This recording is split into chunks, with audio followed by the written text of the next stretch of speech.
রায়হানের বয়স ৭ বছর। সে গ্রাম বাংলার একটি সবুজ মাঠের পাশে ছোট্ট বাড়িতে থাকে। তার সবচেয়ে প্রিয় বন্ধু হল তার সাদা কালো বিড়াল মিনি। মিনি কিন্তু সাধারণ বিড়াল না, সে কথা বলতে পারে, তবে শুধু রায়হানের সাথেই কথা বলে। এক বিকেলে রায়হান তার লাল রঙের ঘুড়ি নিয়ে মাঠে গেল। আকাশে হালকা বাতাস, তুলোর মতো মেঘ ভাসছে। রায়হান হাসতে হাসতে বলল, মিনি, আজ আমার ঘুড়ি অনেক উঁচুতে উঠবে। মিনি লেজ নেড়ে বলল, আমি দেখছি কিন্তু। হঠাৎ এক ঝাপটা বাতাস এলো, ঘুড়ির সুতো ছিঁড়ে গেল। ওহ না, আমার ঘুড়ি! রায়হান কেঁদে ফেলল। ঘুড়িটা উড়ে গিয়ে গ্রামের পুরনো আম গাছের পেছনে কোথাও পড়ে গেল। রায়হান মন খারাপ করে বসে পড়ল। মিনি কাছে এসে নরম গলায় বলল, চিন্তা করো না, আমরা একসাথে খুঁজে বের করব। দুজনেই খুঁজতে বের হল।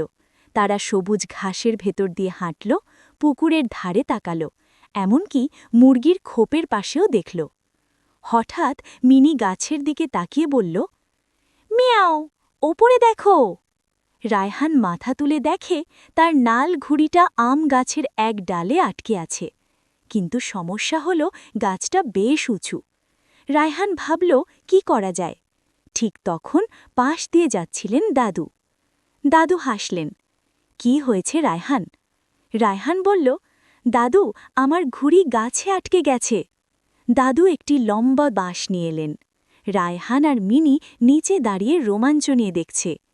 একটু চেষ্টা করার পর ঘুড়িটা নিচে পড়ে এলো। রায়হান আনন্দে লাফ দিল। ইয়া, পেয়ে গেছি! সে মিনিকে জড়িয়ে ধরল। তুমি না থাকলে আমি পেতাম না। মিনি মিষ্টি করে বলল, বন্ধু তো পাশে থাকবেই। সেদিন রায়হান শিখল, কোনো সমস্যা এলে ভয় পাওয়ার দরকার নেই। বন্ধু আর বড়দের সাহায্য নিলে সব সমস্যার সমাধান হয়। আকাশে আবার লাল ঘুড়ি উঠতে লাগল।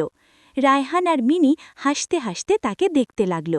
তাদের বন্ধুত্ব আরও শক্ত হয়ে গেল।